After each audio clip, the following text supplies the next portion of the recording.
They didn't show how Tony Montana got those big duffel bags full of money.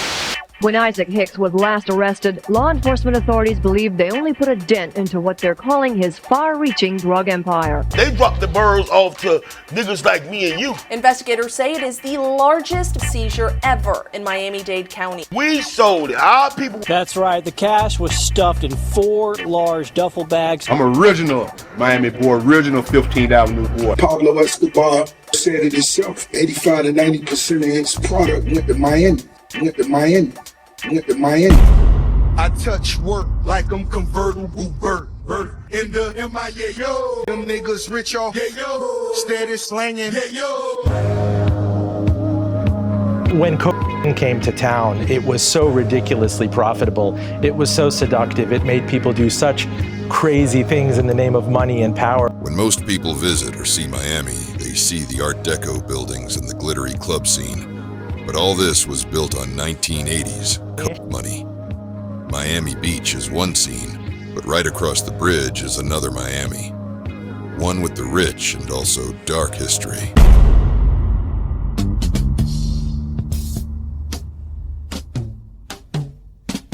Overtown is the oldest black neighborhood in Miami, established in the late 19th century. It was known as Colored Town during the Jim Crow era.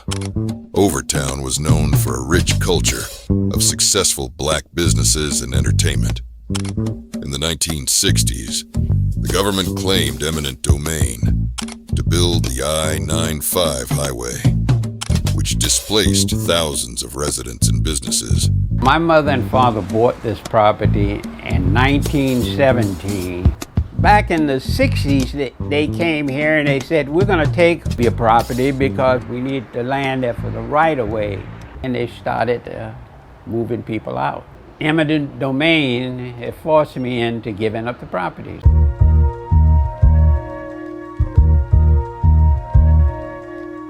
Richard Convertible Bert Simmons grew up in Miami Liberty City, where Hustlers was the neighborhood role models. And all the great ones like Isaac Higgs, Bo Dilly, all us come out of them out of the village. We used to hustle over there. By age 10, he started being a lookout on 15th Avenue for Isaac Big Ike Hicks, one of Miami's largest dealers. And when I was in elementary, probably about 10, when I come home from school, I used to look out for the hustlers. And by age 13, he was selling dollar marijuana joints. Growing up on 15, that was like one of the main drug scripts in the country at the time. And it made me a hustler. By age 14, he got into a racially charged fight and was charged with attempted murder. After being held in a juvenile detention center for 3 months, the charges was ruled self-defense and dropped. Once Bert was released, he got right to business selling coke in the graveyard projects, laying down structure and beginning to make plenty of money. These is the streets I hustle on right here. All through the 80s and stuff like this, these are the spots in the streets that I rode on, saying this is the real Liberty City. This is the real streets of Miami right here, where we at right now. This is the streets I walk. This is the streets that I hustled in. This is the streets that I know best. He eventually branched off from Big Ike and started being supplied by Griselda Blanco. The godmother of cocaine. She is Griselda Blanco. Wasn't for Griselda Blanco, there would be no Pablo Escobar. She broke the glass ceiling in terms of female drug traffickers. But this cocaine godmother made her name as drug kingpin right here in this country.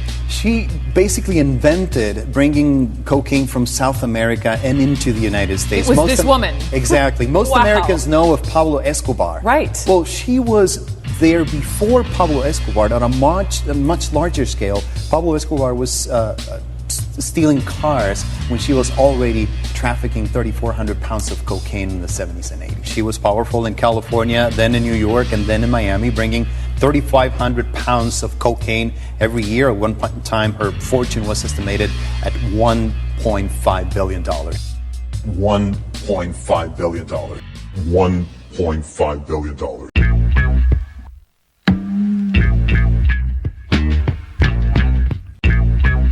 Bert began began to expand fast with 5 trap houses. He was making so much money he began to travel across the country, attending different events. One night in Las Vegas, Bert met Mike Tyson, and the two became lifelong friends. Bert accompanied Mike to his fights, and Mike Tyson visited the hoods in Miami where Bert was from, giving the residents and kids a chance to see the heavyweight champion of the world.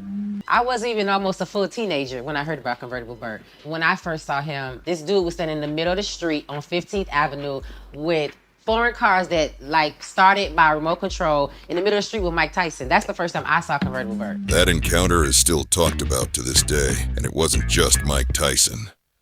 He brought other athletes and well-known singers and entertainers to the hood to meet the kids. Bert was becoming a young legend. The money, fame, status, and the Robin Hood figure he became didn't come easy. It's a lot come with this. I done been shot, stabbed, and hit by a car. Everything you can happen to me don't happen. So, it's all a part of the game. Convertible Bert became a target in his hometown, which led to a home evasion and his family being tied up while intruders was looking for him. Bert also caught the attention of local Miami police officers who didn't want to arrest him. They put a bounty on his head. They wanted him dead. At this time, I got 5 traps in Miami. So I got 5 traps, and that's really tough to do because it's killing and all kind of stuff. And this round, the cocaine cowboys, the rebel cops, and all that. I got through all that. It was a task force, a drug task force, and they really had it out to me. You got to understand, I had Mercedes-Benz's, drop top. I had the big boy 560. I had the 500 scratch. Rolls Royce and all that. So I'm a young kid. They had that they were gonna kill me. They had it, and they wind up killing a guy on 36th Street. Dude said, "Man, tell me again." Said, "Man, let's just go." And we just took everything, man, and just came up just like that.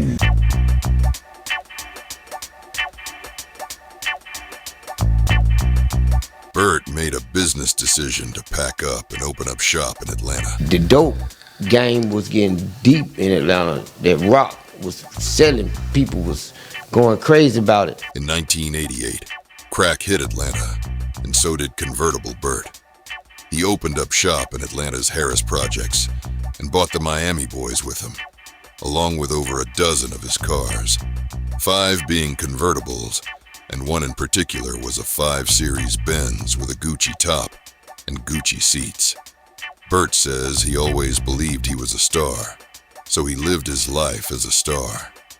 He owned record companies and was featured on many hip-hop songs. I touch work like I'm Convertible Bert. I got distribution, so I'm converting the work. Convertible Bert was moving through Atlanta like a celebrity, equipped with bodyguards in his entourage, shutting down strip clubs and throwing $100,000 a night. Before BMF. While most people were throwing $1 bills, Bert was throwing $100 bills, and it was all done with respect. He gave respect, and respect was giving right back. Not because of the money and status, but because of how he treated everyone. And to see that, you like, oh, you don't talk like the rest of them? Hey. He was very charming. Very, very charming. He was very charismatic. He was that. When he walked in the room, he was that dude. When Convertible Bert set up shop in Harris Projects, his operation was something Atlanta had never seen. He was selling $30 rocks for $10, and it wasn't just addicts buying the product. Local lower-level hustlers would also purchase the rocks and break them down to triple their profit. You got $1 million trap. Rocks used to be this big. They used to come buy them from out of town and break them down and take them back to the country and cut them in half and sell them for double. But not everyone was happy. Some Atlanta hustlers couldn't keep up. I remember the Miami boys came to Atlanta and started setting up shop. Convertible Bert, he had Harris home locked down. And the turf war began. You know what I'm saying? It was a war. It was a drug war. Free on this Wednesday morning, breaking news from overnight. This is one of the few witnesses who have come forward and told police what she saw. And I still hear the shooting, and I see another guy with a big gun still, shot him. Shot him, police say, with an AK-47. It happened at 4 in the afternoon in a busy part of DeKalb. After a shooting in northwest Atlanta, police say the investigation now stretches across 2 different scenes. Neighbors told us off camera they heard several gunshots around 10:30 p.m. Detectives are looking for the gunman, too. They say he may have changed his look. In DeKalb County, outside of police headquarters, Liz Arts, Channel 2 Action News. Did a Miami boy take over Atlanta? They did for a minute. Niggas started putting police on the nigga. Niggas started putting police on the nigga. Niggas started putting police on the nigga. Niggas started putting police on the nigga. In 1991, the feds was investigating an associate of Convertible Bert, and by accident he was arrested along with the associate. Once the feds realized who they also had, charges was increased to keep Convertible Bert in custody. Richard Convertible Bert served 25 years in federal custody on narcotic charges and was released in 2015. First young nigga ripping Rolls Royces down these streets here and chop tops, you know what I'm saying? Nah, ain't nobody did it like the world famous. You had a few perpetrators, but you can't know how to the originator. You know what I mean? Because that's where I'm from. I'm original Miami boy, original 15th Avenue boy. They didn't show how Tony Montana got those big duffel bags full of money. They dropped the birds off to niggas like me and you. We sold it. Our people, we sold it. Our people, we sold it. Our people, we sold it. Our people.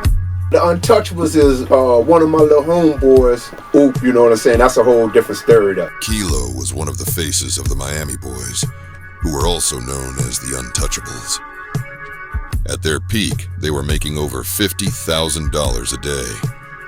In the mid-'80s, the Miami boys infiltrated the Atlanta street scene. The Miami boys loved the Atlanta market because they could sell an ounce of coke that was worth $500 in Miami and sell it between $1,400 and $1,800 an ounce in Atlanta.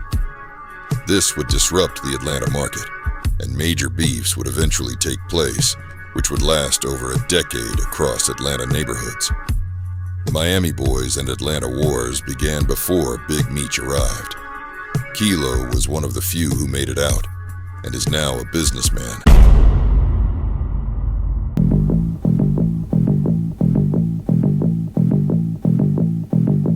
Hustler's anybody, like you can be a hustler. A hustler is anybody that gets up every single day and figures out a way to make good for themselves in this society. Hustler's anybody who has the drive to make something happen for himself. Just so happened for us being in the street, hustler meant that we had to find a different way because there were no jobs available. The school system was shot. So we had to hustle to find a different way to make means for ourselves. Which we call the American Hustlers. If you believe in you too can be a hustler. by any means necessary. Hustlers. Republicans and Democrats. Conservatives, labor, the seller, the buyer, the product, the producer. So you are what you are. Hustlers. Is absorbed and adored by those that don't understand the laws that govern. Hustlers. It allows you to make up your own laws and create brand new works. Hustlers. The mentality. An American way. If you believe in you too can be a hustler. Damn, it feels good. Damn, it feels good to be a hustler.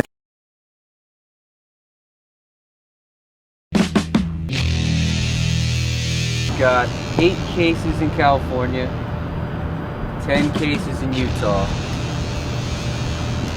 20 cases in New York, 9 cases in Guatemala.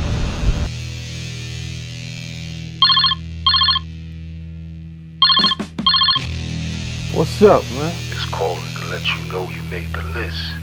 You ready for this? Yeah, man. Each case is 1,000 joints. If you can handle it, just say okay. Okay. With hidden microphones strapped to their bulletproof vests and fluorescent powder sprinkled on money they use for drug buys. 150 miles north of Miami, a police sting operation. Law enforcement appears powerless to stop it. Show me where the money is. So I'm gonna hustle. You know, making the money that I was making. I was only working there only on a Sunday. That just coming home with $8,000. My best night was my birthday. Every year, I only bartend for 3 years. I only said 3 years I was gonna be in here, start my clothing line, and I was out. 65, 70. Right, C7, how many bottles? I need a calculator. Oh my God! One of Floyd fight weekends, I did Friday, Saturday, Sunday. I made $37,000. I had 2 hotel rooms, one for just my money, one for me to stay there. I learned a lot, and like I said, it's like the female drug game.